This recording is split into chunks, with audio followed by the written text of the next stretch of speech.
Hello everyone, welcome to Disha publication YouTube channel. आप सभी का आज के इस रणनीति वीडियो में बहुत बहुत स्वागत है।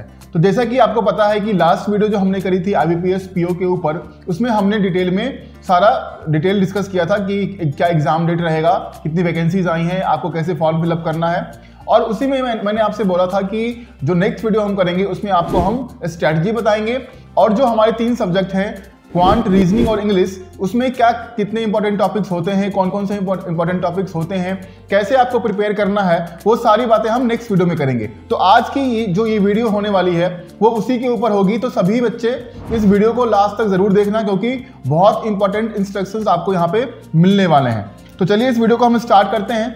सबसे पहले हम यहाँ पे इंग्लिश सेक्शन की बात करेंगे। इंग्लिश में पता है सभी लोगों को कि 30 क्वेश्चंस आपको इंग्लिश में पूछे जाते हैं। अब यहाँ पे 30 क्वेश्चंस में क्या क्या टॉपिक्स इंक्लूड किए गए हैं उसके बारे में हम बात कर लेते हैं। सबसे पहले अगर हम बात करें यहाँ पे तो रीडिंग कॉम्प्रिहेंशन। आप सभी को पता है कि रीडिंग कॉम्प्रिहेंशन एक बहुत ही इंपॉर्टेंट टॉपिक है आपके इंग्लिश सेक्शन में, क्योंकि वहां से आपको अराउंड 7 to 8 क्वेश्चंस आपके कॉम्प्रिहेंशन के बेसिस पे होते हैं, जिसमें कि 2 क्वेश्चन आपके इंटोनिम्स और सिनोनिम्स के भी पाए जाते हैं, लेकिन बाकी के क्वेश्चन जो भी होंगे वो आपके कॉम्प्रिहेंशन के ऊपर होते हैं, जिससे कि आप जो आंसर उसका निकालना होता है वो आपको कॉम्प्रिहेंशन से ही फाइंड करना होता है। उसके बाद बात आती है क्लोज टेस्ट की।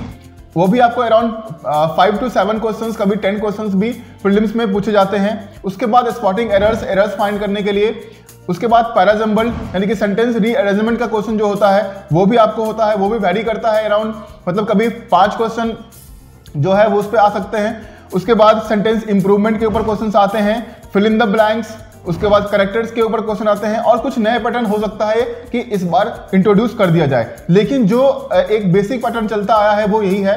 यही सब टॉपिक्स आपके इंपॉर्टेंट बनते हैं जो कि कंप्राइज करेंगे आपके 30 क्वेश्चंस को। तो ये तो बात हो गई इंग्लिश की। तो प्रिपेयर आपको इसी तरीके से करना है। जब भी आप लोग मॉक टेस्ट देते हैं तो इंग्लिश के ऊपर जब भी आप लोग मॉक टेस्ट वहां पे देंगे, ठीक है, उसको प्रैक्टिस करेंगे, तो कोशिश कीजिएगा जो आपका वीक सेक्शंस है, ठीक है, तो मतलब मेजर बच्चों का जो वीक सेक्शन होता है वो कहीं ना कहीं सेंटेंस इंप्रूवमेंट वाले सेक्शन में होता है। फाइंडिंग एरर्स, जो स्पॉटिंग एरर्स वाले क्वेश्चंस आते हैं वहां पे बच्चे फंसते हैं। तो ये चीजें आप थोड़ा सा ज्यादा प्रैक्टिस कीजिए, चाहे वो कनेक्टर्स वाला हो, पैराजम्बल्ड वाला हो, या फ्रेज रिप्लेसमेंट का जो क्वेश्चन आता है, ये थोड़ा सा प्रैक्टिस करते रहेंगे तो बेहतर रहेगा। बाकी अगर आप डेली बेसिस पे इंग्लिश न्यूज़पेपर पढ़ रहे हैं, चाहे वो द हिंदू है या द इंडियन एक्सप्रेस है, कोई भी न्यूज़पेपर अगर आप फॉलो कर रहे हैं डेली बेसिस पे, उसको पढ़ते हैं, उसको एनालाइज करते हैं, उससे आप वोकैब अपना सही कर रहे हैं, तो वो बहुत ही अच्छी बात है। उससे आपका इंग्लिश का जो कॉम्प्रिहेंशन रीडिंग का हैबिट है वो बहुत अच्छा रहेगा, आपके वोकैब भी बहुत इंप्रूव होंगे। तो इस तरीके से आप इंग्लिश सेक्शन को प्रिपेयर कर सकते हैं। अब हम बात कर लेते हैं एक बार क्वांट सेक्शन की। क्वांट में कौन कौन से ऐसे इंपॉर्टेंट टॉपिक्स हैं जो कि आपको कवर करने हैं, जिसपे आपको थोड़ा सा ध्यान देना है। आप सभी को पता है कि प्रीलिम्स एग्जामिनेशन में आपको क्वांट और रीजनिंग में 35 ईच आपको क्वेश्चंस पूछे जाते हैं। अब हम यहाँ पे क्वांट की अगर बात करते हैं तो क्वांट में कौन से ऐसे इंपॉर्टेंट टॉपिक्स हैं, तो सबसे पहले सिंप्लीफिकेशन। आप सभी को पता है जो बच्चे पिछले 2 साल 3 साल से या पिछले साल भी अगर एग्जाम दिए हैं, आप लोग इससे पहले 1 अटेम्प्ट 2 अटेम्प्ट दे चुके हैं, तो पता है कि प्रीलिम्स में सिंप्लीफिकेशन जो है वो बहुत ईजी पार्ट है और वो उससे अराउंड 4 to 5 क्वेश्चंस हर बार पूछा जाता है। तो ये श्योर शॉर्ट मार्क्स आपके बनते हैं। अगर आप वो 4 से 5 क्वेश्चन सही तरीके से कर लेते हैं तो वो पक्के हो जाते हैं। उसके बाद क्वाड्रेटिक इक्वेशन के ऊपर क्वेश्चन होता है आपके पास, ठीक है, वो भी 4 से 5 क्वेश्चन क्वाड्रेटिक के ऊपर आपके पास आएंगे। वो भी इजी होता है, डुएबल होता है। अगर आप सही तरीके से प्रैक्टिस करते आ रहे हैं तो उसमें आपको कोई दिक्कत नहीं आने वाली है। उसके बाद नंबर सीरीज के ऊपर क्वेश्चंस होते हैं, ठीक है। नंबर सीरीज भी मतलब अगर 5 पूछे जा रहे हैं तो उस 5 नंबर सीरीज के क्वेश्चंस में आपके 3 जो हैं वो डुएबल होंगे, आपको लॉजिक पता चल जाएगा। लेकिन 2 क्वेश्चन ऐसे होते हैं जो थोड़ा सा आपको डबल डिफरेंस या एक डिफरेंस के बाद मल्टीप्लिकेशन कुछ भी हो सकता है, यानी कि 2 लॉजिक 3 लॉजिक उस पर लगाना पड़ सकता है। तो इस तरीके से आपके नंबर सीरीज के क्वेश्चंस आते हैं। उसके बाद डीआई हो गया, ठीक है, 2 डीआई आपको पूछे जाएंगे, 2 से 3 डीआई होंगे, और बाकी जो मिसलेनियस पार्ट है वो अरिथमेटिक का होगा, जिसमें कि simple interest, compound interest, profit and loss, ठीक है। उसके बाद नंबर सिस्टम के ऊपर कुछ क्वेश्चंस हो सकते हैं, कुछ time and distance, time and work के ऊपर हो सकते हैं। 1-2 क्वेश्चन जो है वो मेंसुरेशन से भी पूछा जा रहा है कि एरिया पेरीमीटर आपको निकालना होता है, इजी होता है, फॉर्मूला बेस्ड होता है, वो आराम से आप लोग कर सकते हैं।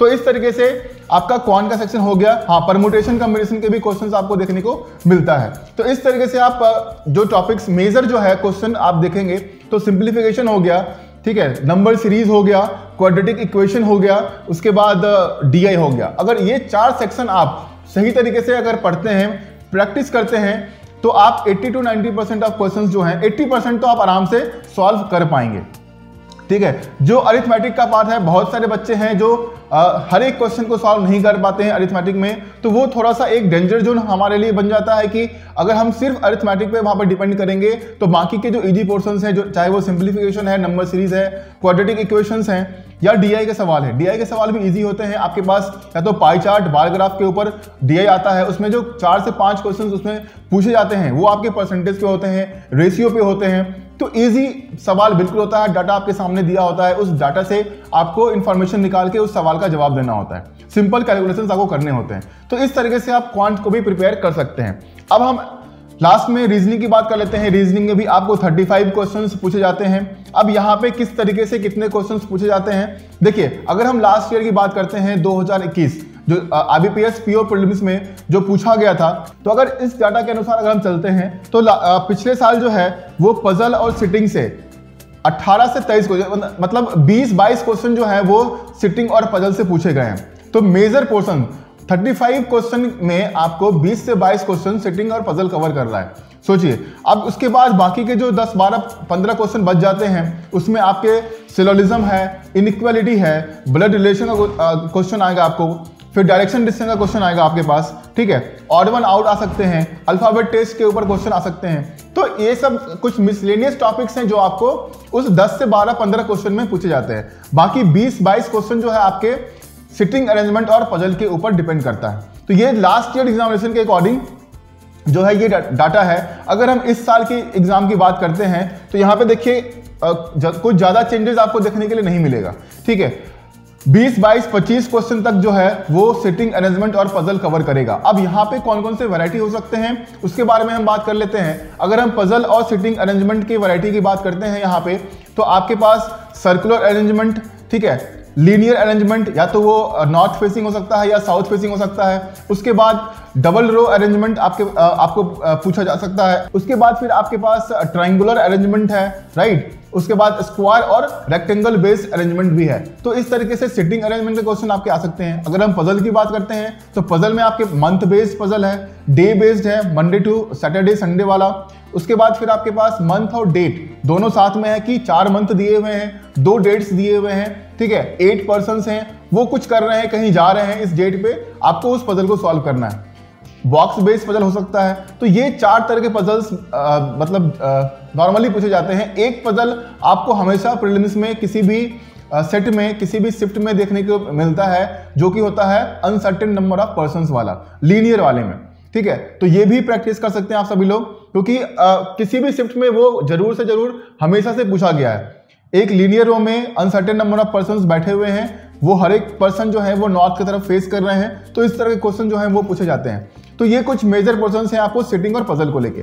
बाकी इंपॉर्टेंट में क्या हो जाता है, और उसमें आपके सिलोजिज्म आ जाएंगे, जिसमें कि 4 से 5 क्वेश्चंस पूछे जाएंगे। और उसमें भी अगर सिलॉग्स में बात करें तो ओनली अ फ्यू वाले स्टेटमेंट क्वेश्चन और ओनली वाले, ये जो है आपको पूछे जाएंगे। ओनली अ फ्यू जरूर से जरूर आएंगे एग्जामिनेशन में, तो जब आप प्रैक्टिस कर रहे हैं उसमें ओनली अ फ्यू स्टेटमेंट वाले सिलॉग्स को जरूर प्रैक्टिस करें। उसके बाद कुछ क्वेश्चंस, 1-2 क्वेश्चंस आपको ऑर्डर एंड रैंकिंग के ऊपर भी आ सकता है। बाकी ब्लड रिलेशन हो गया, डायरेक्शन एंड डिस्टेंस हो गया, सिलॉग्स तो हो ही गया। अल्फाबेट टेस्ट के ऊपर alpha numeric series, alpha numeric series की अगर हम बात करें तो यहाँ पे 4 से 5 क्वेश्चंस आपको अल्फा न्यूमेरिक सीरीज भी कवर करेगा। यहाँ पे टाइप अलग अलग हैं, कुछ 3 डिजिट नंबर बेस्ड भी हैं, ठीक है, 3 लेटर वर्ड बेस्ड हैं, और एक है हमारे पास अल्फाबेट, नंबर और सिंबल, ये तीनों मिक्स सीरीज आता है। तो तीनों में से कोई भी आ सकता है, किसी भी शिफ्ट में किसी भी टाइप का क्वेश्चन आ सकता है। लेकिन मेजर क्वेश्चन जो है वो मैंने आपको बता दिया है कौन कौन से टॉपिक मेजर हैं जिससे कि मैक्सिमम नंबर ऑफ क्वेश्चंस आएंगे। तो इस तरीके से आप रीजनिंग को भी प्रिपेयर कर सकते हैं। तो ये हमने बात कर ली पूरे टॉपिक्स की कि क्वांट, रीजनिंग और इंग्लिश में कौन कौन से ऐसे टॉपिक्स हैं जिससे कि क्वेश्चंस आपके बनते हैं। क्योंकि सिलेबस तो बहुत बड़ा है, पूरा सिलेबस से क्वेश्चंस नहीं आता है, कुछ सेलेक्टेड चैप्टर्स हैं, टॉपिक्स हैं जिससे कि आते हैं, जिसका मैंने नाम आपको अभी बताया है। अब हम बात करते हैं कि जब आप प्रैक्टिस कर रहे हैं, अपनी पढ़ाई कर रहे हैं, तो किस तरीके से करेंगे। अब देखिए यहाँ पे अगर हम टाइम टेबल की बात करें तो आपके पास 3 सब्जेक्ट्स हैं, आप उसको डिस्ट्रीब्यूट कर सकते हैं 3 अलग अलग टाइम में कि हाँ अभी हम 2 घंटे इंग्लिश को देंगे, फिर 2 घंटे क्वांट और 2 घंटे रीजनिंग को देंगे। कुछ दिन तक अगर आपने बिल्कुल पढ़ाई नहीं करी है, अगर ठीक है आपको सिलेबस कवर करना है, तो आप अच्छे से पहले सब्जेक्ट को टाइम दीजिए, अच्छे से बेसिक को आप क्लियर कीजिए, ठीक है। उसके बाद फिर आप मॉक टेस्ट पे आएंगे। जो बच्चे तैयारी करते आ रहे हैं, 1-2 अटेम्प्ट दे चुके हैं, उनके लिए ये है कि अगर आप कहीं कुछ जगह पे कुछ पॉइंट पे फंस रहे हैं, ठीक है, आपको क्वेश्चन सॉल्व नहीं हो रहा या आपका टाइम मैनेजमेंट में दिक्कत आ रहा है, तो आपके लिए सबसे बेस्ट है कि मॉक टेस्ट आप डेली बेसिस पे कम से कम 2 मॉक टेस्ट जरूर दें, एक फुल लेंथ मॉक दें, ठीक है, और कुछ सब्जेक्ट वाइज, ठीक है, सब्जेक्ट वाइज मॉक दें। यानी कि सिर्फ क्वांट का आप क्विज दे सकते हैं, सिर्फ रीजनिंग का क्विज दे सकते हैं, सिर्फ इंग्लिश का क्विज दे सकते हैं, और एक आप फुल लेंथ है जिसमें कि क्वांट, रीजनिंग, इंग्लिश तीनों 1 घंटे का वो फुल लेंथ मॉक टेस्ट हो। तो इस तरीके से आप क्विज देके subject wise plus full length mock आप अपने शेड्यूल में लाइए और इस चीज को प्रैक्टिस कीजिए ताकि आपके कोई भी क्वेश्चंस ना बच जाएं और जो आपका टाइम मैनेजमेंट हो। बेसिकली आपको 20 मिनट मिल रहे हैं, 20 मिनट में आपको मैक्सिमम नंबर ऑफ क्वेश्चंस वहां पे निपटाने होते हैं। तो 20 मिनट में आपको अगर ज्यादा क्वेश्चन आप लोग नहीं कर पाते हैं तो ये आपके लिए ये मतलब महत्वपूर्ण रहेगा कि उस टाइम पे अगर 35 क्वेश्चंस आपके क्वांट में आ रहे हैं, रीजनिंग में आ रहे हैं, तो आपकी कोशिश ये होनी चाहिए वहां पे कि आप 28 से 30 क्वेश्चंस आप करके आए वहां पे, ठीक है। हर एक सब्जेक्ट के ऊपर मैं बात कर रहा हूं यहाँ पे, क्योंकि कट ऑफ जो है वो अब मिनिमम मतलब लोअर लेवल कट ऑफ नहीं जा रहा है, वो हाई जा रहा है, यानी कि 60-70 जा रहा है। तो 60-70 लाने के लिए आपको पार करने के लिए आपको ज्यादा नंबर आना होगा, यानी कि 70-75 प्लस 80 के आसपास आपको स्कोर करना पड़ेगा। उसके लिए तीनों ही सेक्शन में आपको 25 प्लस अटेम्प्ट आपको रखने पड़ेंगे और वो भी 100% एक्यूरेसी के साथ, तभी आप एक अच्छा मार्क्स हासिल कर पाएंगे। तो आई थिंक मैंने सारे पॉइंट्स को डिस्कस कर दिया है। बाकी अगर आपके मन में कोई सवाल है, कोई दिक्कत, कोई कंफ्यूजन कहीं भी आ रहा है किसी सब्जेक्ट को लेके, एग्जामिनेशन को लेके, टाइम मैनेजमेंट को लेके, या किस तरीके से हम अपने पेपर को अटेम्प्ट करें ऑनलाइन, तो आप अपने क्वेरीज को, क्वेश्चंस को कमेंट सेक्शन में जरूर डालें ताकि हम उसको एड्रेस करें और फिर उसका एक सही जवाब जो हो सकता है वो आप तक पहुंचाएं। तो आई थिंक आप सभी को एक अच्छी इन्फॉर्मेशन मिल गई है। तो आप सभी लोग अच्छे से प्रिपेयर कीजिए, ठीक है। अभी एग्जामिनेशन के लिए कुछ टाइम बचा हुआ है, अच्छे से रिवीजन कर लीजिए। और सभी लोग अगर आपने अभी तक सब्सक्राइब नहीं किया है तो दिशा पब्लिकेशन यूट्यूब चैनल को सब्सक्राइब कर दें, इस वीडियो को लाइक कर दें और जितना शेयर कर सकते हैं शेयर भी करते रहें। Thank you, have a nice day, take care.